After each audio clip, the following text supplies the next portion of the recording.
ಈಗಾಗಲೇ ಬಹಳ ಕುತೂಹಲದಿಂದ ಕಾಯ್ತಾ ಇದ್ದಂತ ಎರಡನೇ ಪಟ್ಟಿ ಸಚಿವರ ಪಟ್ಟಿ ಬಿಡುಗಡೆ ಆಗಿದೆ.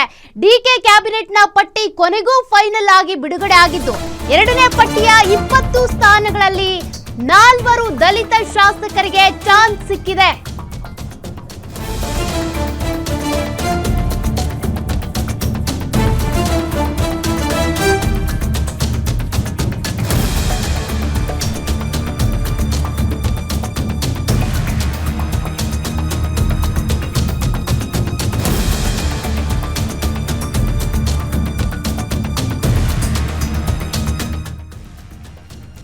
ಎರಡನೇ ಪಟ್ಟಿಯಲ್ಲಿ ಇರುವಂತಹ ಸಚಿವರ ಹೆಸರನ್ನ ನೀವು ಗಮನಿಸ್ತಾ ಇದ್ದೀರಿ. ಅದರಲ್ಲೂ ಕೂಡ ದಲಿತ ಶಾಸಕರಿಗೆ 4 ಮಿನಿಸ್ಟರ್ ಗಿರಿ ಸಿಕ್ಕಿದೆ.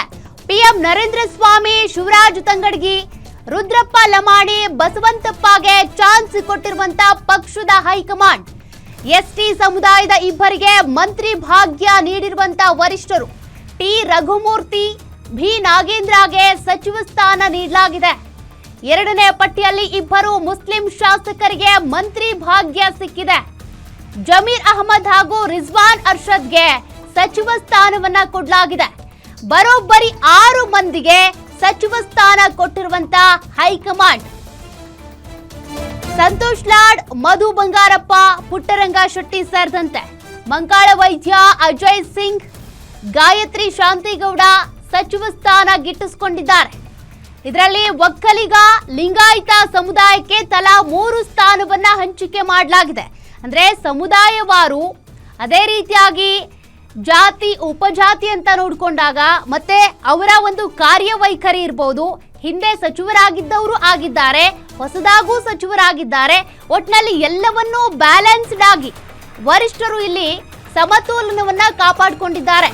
ಒಕ್ಕಲಿಗರಾಗಿರುವಂತ ಎನ್ ಚಲುವರಾಯಸ್ವಾಮಿಗೆ, ಎಚ್.ಸಿ. ಬಾಲಕೃಷ್ಣಗೆ, ಶಿವಲಿಂಗೇಗೌಡಗೆ ಇಲ್ಲಿ ಸಚಿವ ಸಂಪುಟದಲ್ಲಿ ಸ್ಥಾನ ಸಿಕ್ಕಿದೆ.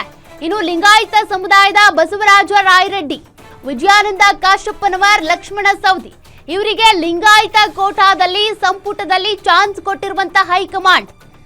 ಇಲ್ಲಿ SC ST ಇರಬಹುದು, ಲಿಂಗಾಯತ ಇರಬಹುದು, ಅದೇ ರೀತಿಯಾಗಿ ಒಕ್ಕಲಿಗ ಎಲ್ಲವನ್ನು ಕೂಡ ಬ್ಯಾಲೆನ್ಸ್ ಮಾಡಲಾಗಿದೆ. ಯಾರಿಗೆ ಸಚಿವ ಸ್ಥಾನ ಸಿಗುತ್ತೆ ಅನ್ನುವಂತ ಕುತೂಹಲ ಇತ್ತು. ಕೊನೆಗೂ ಆ ಕುತೂಹಲಕ್ಕೆ ಇವತ್ತು ತೆರೆ ಬಿದ್ದಿದೆ. 20 ಶಾಸಕರು ಯಾರು ಸಚಿವರಾಗ್ತಾರಪ್ಪ ಅನ್ನುವಂತ ಆ ಒಂದು ಕುತೂಹಲಕ್ಕೆ ಇವತ್ತು ಹೈಕಮಾಂಡ್ ತೆರೆ ಬೀಳುವಂತೆ ಮಾಡಿದೆ. 20 ಸಚಿವರ ಪಟ್ಟಿ ಪ್ರಕಟ ಆಗ್ತಾ ಇದ್ದಂತೆ ಈಗಾಗಲೇ ಸಚಿವರ ಮನೆಗೆ ಹೋಗಿ ಅನೇಕರು ಮಾತನಾಡಿಸ್ತಿದ್ದಾರೆ, ಅವರಿಗೆ ಗೌರವ ಸೂಚಿಸ್ತಿದ್ದಾರೆ, ಅಭಿನಂದಿಸ್ತಾ ಇದ್ದಾರೆ, ಅವ್ರನ್ನ ಮಾತನಾಡಿಸ್ತಾ ಇದ್ದಾರೆ. ನೀವು ಎಕ್ಸ್ಪೆಕ್ಟ್ ಮಾಡಿದ್ರಾ ಅಂತ ಕೇಳ್ತಿದ್ದಾರೆ. ಅನೇಕರು ಲಾಭಿ ಮಾಡ್ತಾನೆ ಇದ್ರು.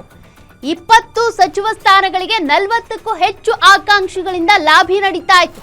ಸಿದ್ದರಾಮಯ್ಯ ಮೂಲಕ, DK ಶಿವಕುಮಾರ್ ಮೂಲಕ ಹೈಕಮಾಂಡ್ ನಾಯಕರ ಮೇಲೆ ಒತ್ತಡ ಹೇರೋದು, ಇದೆಲ್ಲವೂ ಕೂಡ ಪ್ರತಿನಿತ್ಯವೂ ಸರ್ಕಸ್ ಮಾಡ್ತಾ ಇದ್ರು.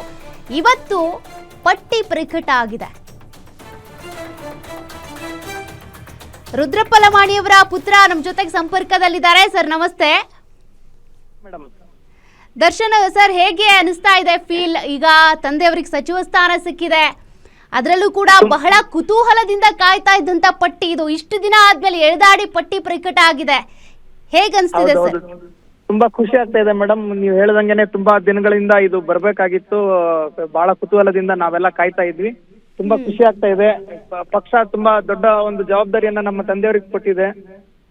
ಹಾಗೂ ನಮ್ಮ ಎಲ್ಲ ಹಾವೇರಿ ಜನ ಅವ್ರ ಮೇಲೆ ಇಟ್ಟಿದ್ದು ಪ್ರೀತಿ, ಅವ್ರನ್ನ ನಂಬಿ ಅವ್ರನ್ನ ಗೆಲ್ಸಿ ಬಂದ ಹಾವೇರಿ ಜನರ ಮೇಗೂ ಶುಭಾಶಯ ಹೇಳಲಿಕ್ಕೆ ಬಯಸ್ತೇನೆ ನಾನು ನಿಮ್ಮ ಮಾಧ್ಯಮದ ಮುಖಾಂತರ.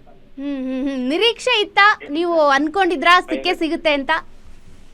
ಅನ್ಕೊಂಡಿದ್ವಿ ಮೇಡಮ್. ಯಾಕಂತ ಹೇಳಿದ್ರೆ ಫಸ್ಟ್ ಟೈಮ್ 2023 ಚುನಾವಣೆ ಗೆದ್ದಾಗ್ಲೇನೆ ಆಗ್ಬೇಕಾಗಿತ್ತು. ಆ ಟೈಮ್ ಅಲ್ಲಿ ಸ್ವಲ್ಪ ಮಿಸ್ ಆಗಿತ್ತು. ಮತ್ತು ಎಲ್ಲಾ ನಾಯಕರು ಅವ್ರನ್ನ ಡೆಪ್ಟಿ ಸ್ಪೀಕರ್ ಆಗಿ ಮಾಡಿದ್ರು.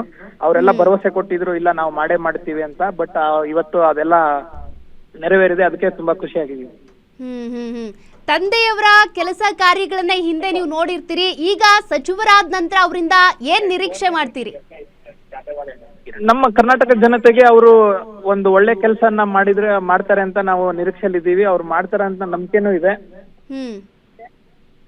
ಆ ನಿಟ್ಟಿನಲ್ಲಿ ಎಲ್ಲ ನಮ್ಮ ಜನತೆಗೆ ಒಳ್ಳೆಯದು ಆದ್ರೆ ನಾವು ಸಾಕು ಅಂತ ಖುಷಿ ಪಡ್ತೀವಿ ಅಷ್ಟೇ, ಬೇರೆ ಏನಿಲ್ಲ. ಇಲ್ಲಿವರೆಗೂ ಸಚಿವ ಸ್ಥಾನಕ್ಕೆ ಸಂಬಂಧಪಟ್ಟಂತೆ ಲಾಭಿ ಆಗ್ತಾ ಇತ್ತು. ನೆಕ್ಸ್ಟ್ ಇರೋದು ಯಾವ ಖಾತೆ ಅನ್ನುವಂತ ಕುತೂಹಲ. ಖಾತೆಗೆ ಸಂಬಂಧಪಟ್ಟಂತೆ ನಿಮ್ ತಂದೆಯವರು ಏನಾದ್ರೂ ನಿರೀಕ್ಷೆ ಇಟ್ಕೊಂಡಿದ್ದಾರಾ? ಖಾತೆ ನಮ್ಮ ಪಕ್ಷದ ನಾಯಕರು ಏನ್ ಜವಾಬ್ದಾರಿ ಕೊಟ್ಟರು ಅವರು ನಿಭಾಯಿಸ್ತೀನಿ ಅಂತ ಹೇಳ್ಬಿಟ್ಟು ಹೇಳಿದ್ದಾರೆ. ಇವಾಗ ಬೆಳಗ್ಗೆ ತಾನೇ ಮಾಧ್ಯಮದಲ್ಲಿ ತಂದೆಯವರು ಮಾತಾಡಿದ್ರು, ಏನೇ ಜವಾಬ್ದಾರಿ ಪಕ್ಷ ಕೊಟ್ರು ನಾವು ನಿಭಾಯಿಸ್ತೀವಿ ಅಂತ ಹೇಳ್ಬಿಟ್ಟು ಅವ್ರು ಹೇಳಿದ್ದಾರೆ.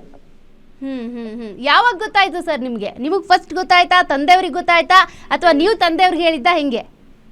ಇಲ್ಲ, ಬೆಳಗ್ಗೆ 10:30ಗೆ ಮಾಧ್ಯಮದ ಮುಖಾಂತರನೇ ಎಲ್ಲರಿಗೂ ಗೊತ್ತಾಯ್ತು. ತಂದೆಯವ್ರಿಗೆ ಫೋನ್ ಮಾಡಿದ್ರು, CM ಆಫೀಸ್ ಇಂದ ಫೋನ್ ಮಾಡಿ ಅವ್ರು ತಿಳಿಸಿದ್ರು. ಈ ರೀತಿ ನಡೆದಿದೆ ಈಗ. Okay, thank you Darshan sir, ನಮ್ಮ ಗ್ಯಾರಂಟಿ ನ್ಯೂಸ್ ಜೊತೆ ಮಾತನಾಡಿದ್ಕೆ. Thank you madam, thank you so much.